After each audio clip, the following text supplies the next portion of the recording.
Good morning students. आज हम लोग बात करेंगे न्यू चैप्टर प्लांट किंगडम के बारे में। इससे पहले आप लोगों ने फंगस के बारे में पढ़ा था।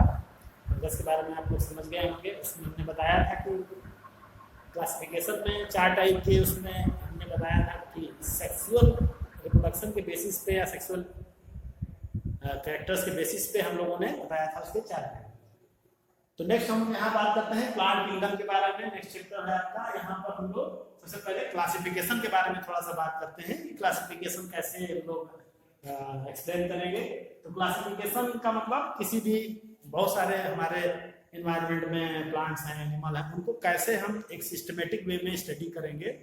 छोटा क्लासिफिकेशन आप लोग भी करते होंगे घर में, जैसे आप स्कूल में आते हैं तो क्लास 1 से लेकर क्लास 12 तक बटा हुआ है। इससे हमें पता चलता है कि कौन से बच्चे को हमें कौन सी क्लास में भेजना है, क्या चीज़ उसको पढ़ानी है, कौन सा टीचर उसको पढ़ाएगा। तो इस तरह से हम लोग जब कभी भी जाते हैं तो हम लोग किसी चीज़ को क्लासीफाई करते हैं ताकि हम आसानी से उसको हम ग्रुप वाइज स्टडी कर सकते हैं। तो यहाँ पे सबसे पहले जो क्लासिफिकेशन का मतलब आप समझते ही हैं। इसमें जो क्लासिफिकेशन आया उसमें कई तरह के सिस्टम दिए गए। सबसे पहले इसमें आया था एक नॉर्मल क्लासिफिकेशन होता था कि प्लांट्स का एक ग्रुप बना दिया, एनिमल का एक अलग ग्रुप बना दिया। लेकिन अभी हमने पिछले लेक्चर में आपको बताया कि बहुत सारे प्लांट या बहुत सारे एनिमल ऐसे भी हैं जिनको कि हमको अलग ग्रुप में रखना पड़ा। न तो प्लांट में रख पाते थे हम, ना हम लोग एनिमल में रख पाते हैं। तो उसके लिए हम लोगों ने मोनेरा और प्रोटिस्टा दो किंगडम पढ़ा। तो 2 किंगडम में हमने देखा कि एक प्रोकैरियोट का है, एक यूकैरियोट का है। और जो यूकैरियोट वाला है यानी कि प्रोटिस्टा की अगर हम बात करें तो उसमें ज़्यादातर इंडिविजुअल कैसे हैं, यूनिसेलुलर है।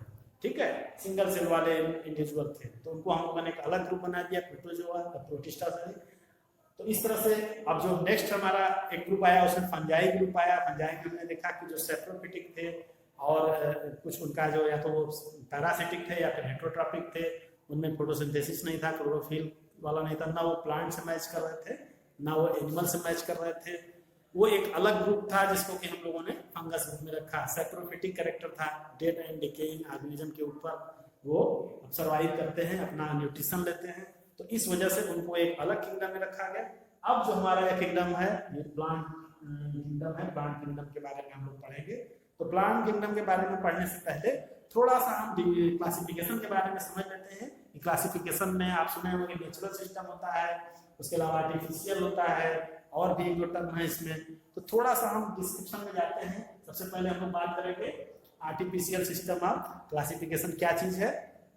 तो आर्टिफिशियल सिस्टम दिया किसने था? Artificial system of classification Linnaeus ने दिया था, कैरोलस लिनियस ने। उन्होंने बताया कि ये जो कैरेक्टर्स होते हैं जिनके बेसिस पे ये क्लासिफिकेशन किया गया है आर्टिफिशियल टाइप का, वो based mainly on vegetative structure and sexual character.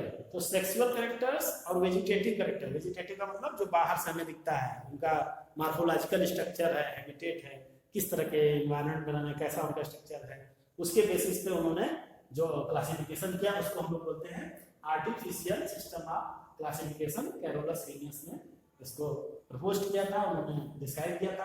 ये प्रिमिटिव टाइप का क्लासिफिकेशन है। इसके बाद फिर जो सिस्टम आया वो था natural system of classification.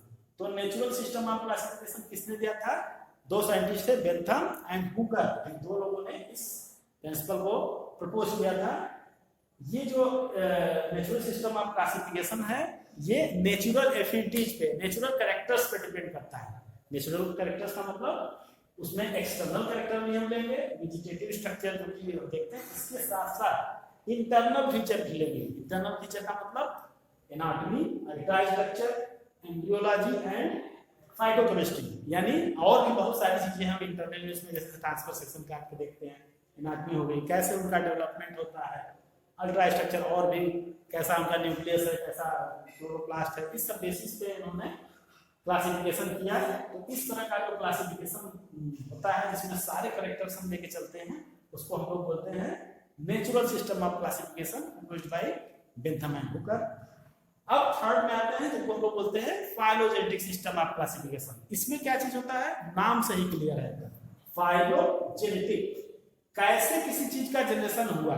Evolutionary sequence में आप पढ़े हैं कि सबसे पहले सिंगल सेल प्रोकैरियोटिक सेल बनी, फिर उससे सिंगल सेल या यूनिसेलुलर यूकैरियोटिक बनी, फिर यूकैरियोटिक से थोड़ा और डेवलपमेंट हुआ, धीरे धीरे सबसे पहले आपने देखा कि एल्गी आया, एल्गी के बाद फंजाई, सबसे पहले तो मोनेरा, मोनेरा के बाद प्रोटिस्टा, प्रोटिस्टा में आपने पढ़ा, फिर प्रोटिस्टा के बाद और आगे के किंगडम बने, फिर मल्टी सेलुलर ऑर्गेनिज्म का डेवलपमेंट हुआ।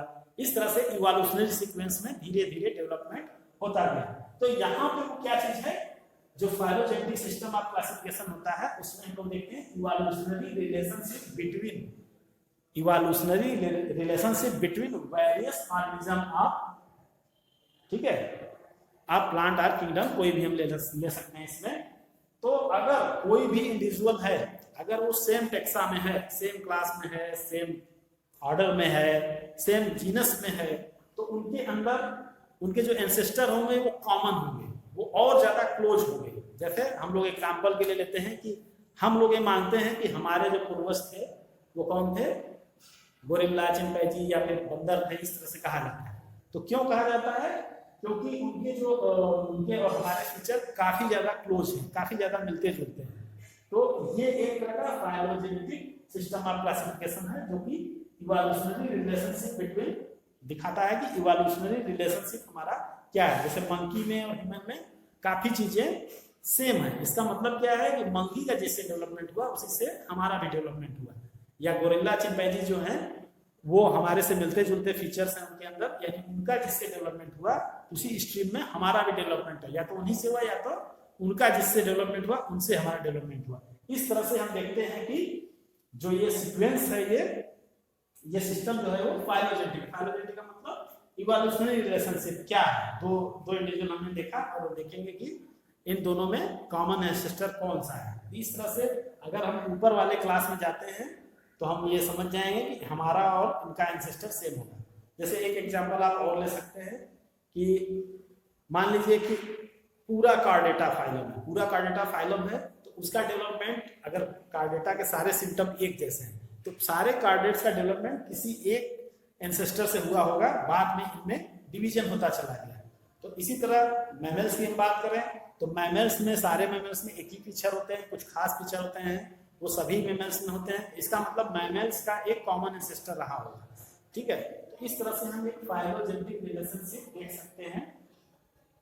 वो हमें कैसे मिलेगा, वो हम उस फीचर से हमें बता सकते हैं कि इवोल्यूशनरी सीक्वेंस में कैसे डेवलपमेंट हुआ उस ऑर्गेनिज्म। तो हम लोग बात कर रहे थे टेक्सोनॉमी के बारे में। तो टेक्सोनॉमी में नेक्स्ट है numerical taxonomy. Numerical taxonomy based है ऑब्जर्वेबल कैरेक्टर्स। तो numerical taxonomy is based on observable characters. Number and codes are assigned to all the characters and data are processed. हर एक कैरेक्टर के लिए एक नंबर और एक कोड दे दिया गया है।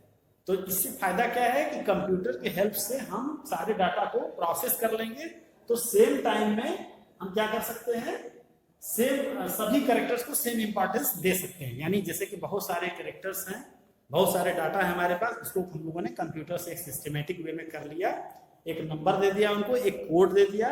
तो उससे क्या हुआ कि हम किसी भी प्लांट के बारे में, हम कोई भी कैरेक्टर है तो उसको कोड से या उस नंबर से हम उसको आइडेंटिफाई कर सकते हैं कि हाँ इस प्लांट के अंदर ये कैरेक्टर्स हैं, और उससे हम उस प्लांट को आइडेंटिफाई कर सकते हैं, क्लासिफिकेशन कर सकते हैं। तो इसी क्योंकि जब हम क्लासिफिकेशन में किसी नंबर या कोडिंग का हेल्प लेते हैं तो ऐसे टेक्सोनॉमी के सिस्टम को, ऐसे क्लासिफिकेशन के सिस्टम को हम लोग बोलते हैं न्यूमेरिकल टेक्सोनॉमी, जहाँ पे नंबर्स का यूज होगा। तो इससे फायदा क्या होता है, same importance to all character at the same time. एक ही साथ हम सारे कैरेक्टर्स को बराबर इंपॉर्टेंस दे सकते हैं और उनको हम लोग स्टडी कर सकते हैं, आइडेंटिफाई कर सकते हैं, क्योंकि हमारे पास एक डेटा का कलेक्शन होगा और इसमें हम कंप्यूटर की हेल्प लेते हैं। नेक्स्ट है साइटोटेक्सोनॉमी। साइटोटेक्सोनॉमी का मतलब साइटोलॉजिकल लेवल पर हम कोई चीज इंफॉर्मेशन कलेक्ट करते हैं, जैसे क्रोमोसोम का नंबर है, स्ट्रक्चर है, उनका बिहेवियर है, इसके बेसिस पे हम पूरा डेटा कलेक्ट करते हैं।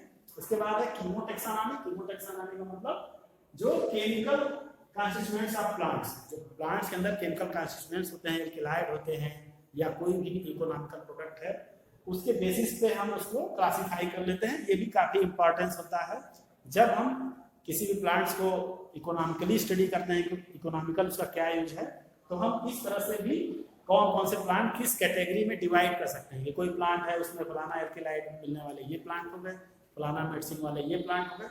इस तरह से हम इसको आगे आप पढ़ेंगे हायर क्लास में कि इस तरह से भी क्लासिफिकेशन किया जाता है, आइडेंटिफाई किया जाता है। तो ये एक टैक्सोनॉमी या प्लांट के क्लासिफिकेशन का सिस्टम है कि कैसे कैसे हम इनको क्लासिफाई कर सकते हैं, इंडिविजुअल्स को, ऑर्गेनिजम्स को कैसे हम लोग डिवाइड कर सकते हैं। तो हमने देखा नेचुरल सिस्टम ऑफ क्लासिफिकेशन जो नेचुरल फीचर पे डिपेंड करता है, आर्टिफिशियल में कुछ एक फीचर को लेते हैं, ज़्यादातर एक्सटर्नल फीचर को। और इसके बाद हम लोगों ने फाइलोजेनेटिक पढ़ा। फाइलोजेनेटिक का मतलब इवोल्यूशनरी सीक्वेंस में कैसे हम उसको अप्लाई कर सकते हैं, कैसे समझ सकते हैं कि अगर सेम टेक्सा में कोई इंडिविजुअल है तो उसका जो ऊपर का एंसेस्टर होगा वो कॉमन होगा, इस तरह से हम समझ सकते हैं।